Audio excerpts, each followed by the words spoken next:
Hey everybody, this is Caesar with Small Engine Velocity coming at you with another video for the X22GT. If you've probably noticed by the thumbnail right now, this has to do with the battery.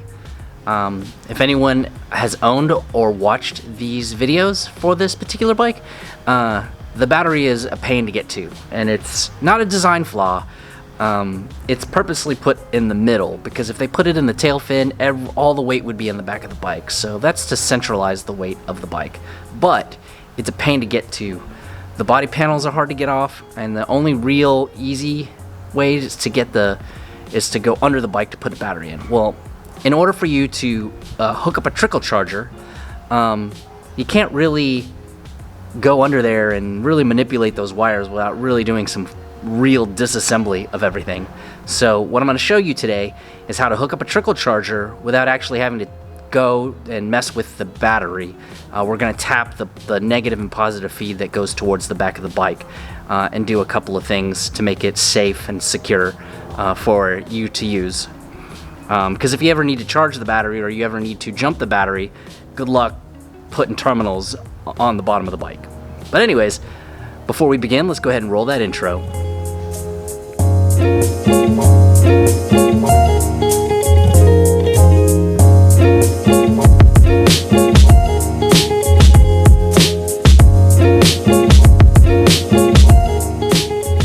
Alright, so let's go ahead and take a look at the bike. Let's go ahead and take the panels off, and then let's find those the positive and negative feed for the battery underneath the bike.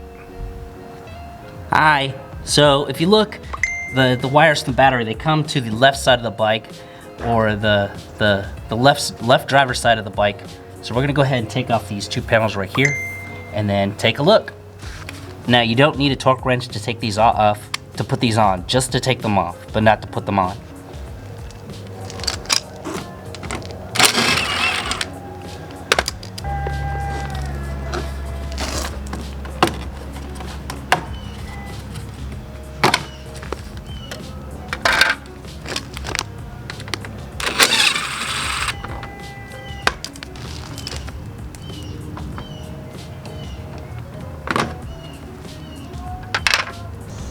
Okay, I'm going to do my best to describe this.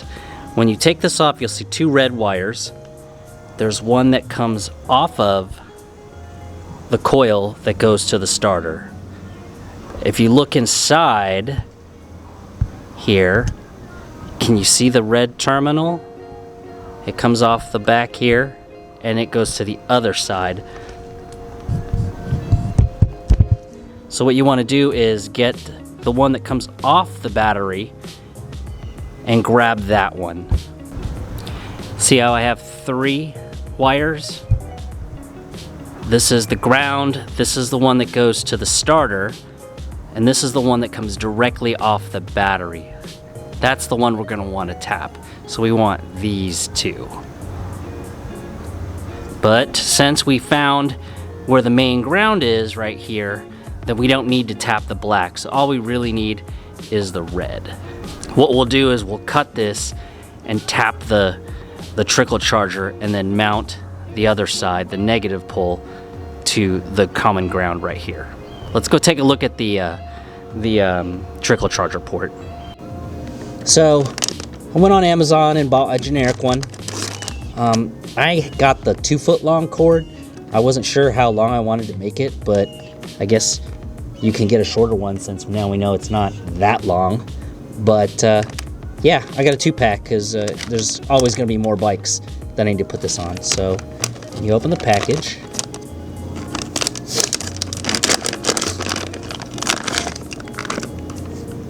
You'll notice right here that there's an inline fuse,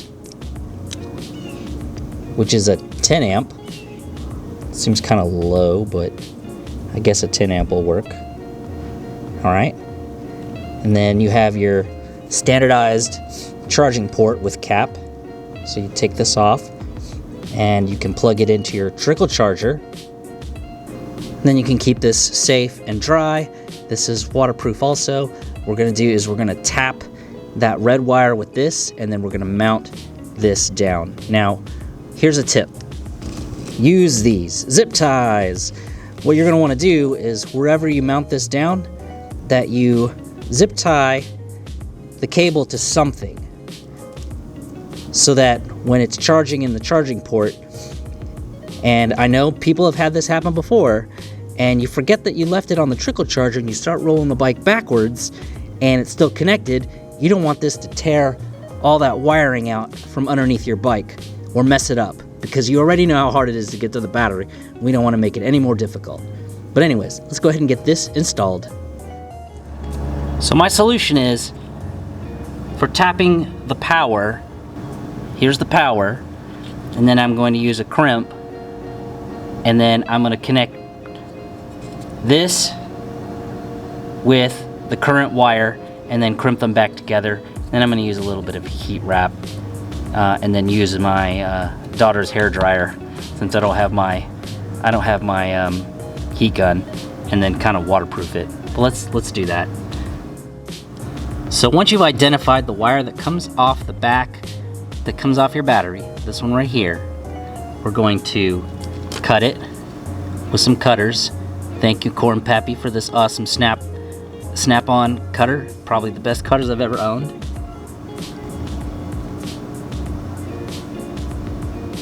Ready, and cut. Don't lose the wire on the inside of the bike. Make sure that you can still reach it. Then you use some wire strippers. Thank you, Corn Pappy, for these awesome wire strippers. The best wire strippers I think I've ever owned in my life.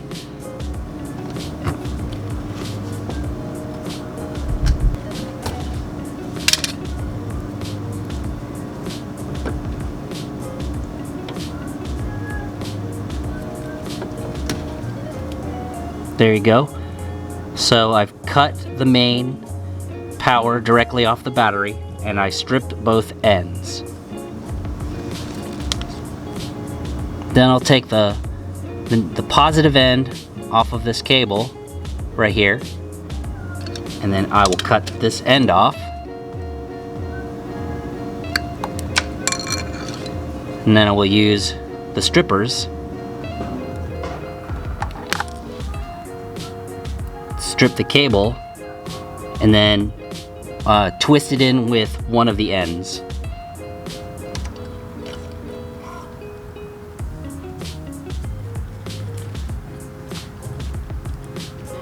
Put the crimp on the end, then use your crimpers. Thank you, Corn Pappy, for the super crimpers. Snap on also. And you crimp that sucker on and make sure nothing comes out.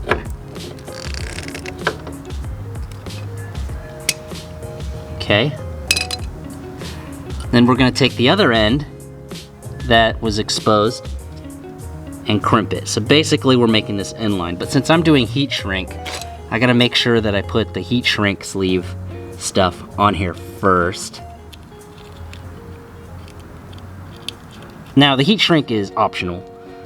I don't think you really have to have it on there, but since I'm one of those type of people that like overdo things, there. Put this end back in here. There you go, crimp the other end, and now it's in line with the bike, with the power. Then you can take your heat shrink, bring it over it like that, and then finish the heat shrinking on here. But let's skip that for now. We'll take the negative end and we will hook it up in our ground up here, which means I need a wrench. I'll be right back. 10mm wrench for removal. Be careful that you don't lose any of your other grounds while you're under here.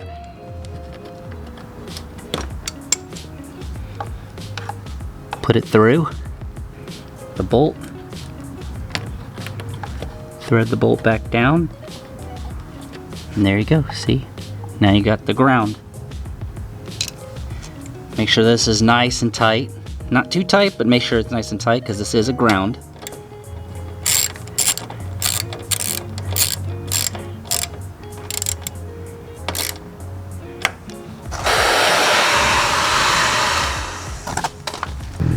Okay, so the hairdryer didn't work so well, and I've seen Denver rolling wrench do this before, so I'm gonna try using a lighter to do the heat shrink wrap.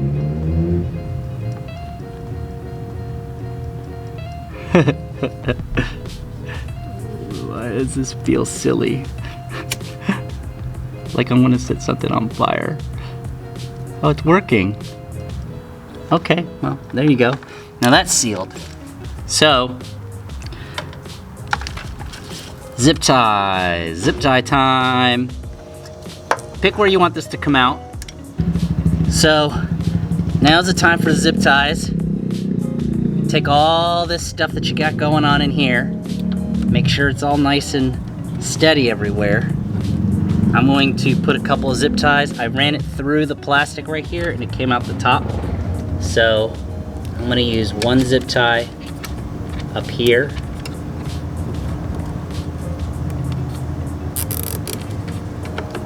To put the trickle charger back here.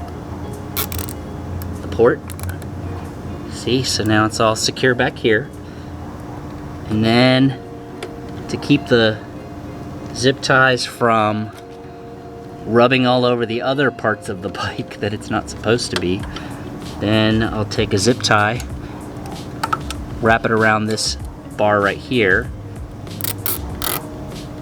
clamp it down, and then slide it under the body right here, just a little bit, so you can't really see too much of the zip tie. Trim this extra wire, or extra zip tie. See, there we go. Keep it tucked in under the body. Can't see it from the side. This little zip tie right here to hold it against the body. Cut that off. It goes down here, and the fuse box is right here in the nice spot where all the other wires are. So what we need to do is put the panels back on, and we're done. So let's put the panels on.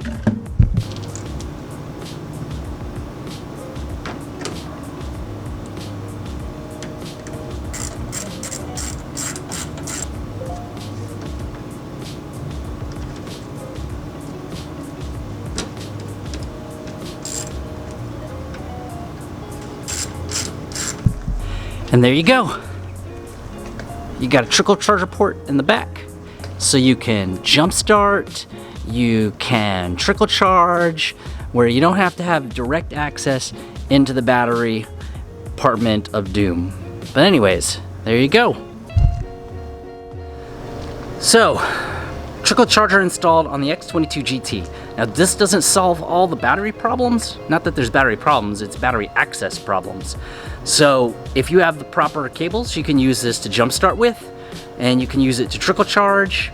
You can use it to do anything that has to do with charging or charging the battery, right? So now you don't have to do anything crazy underneath the bike. But anyways, hope you guys enjoyed. Hope this helps.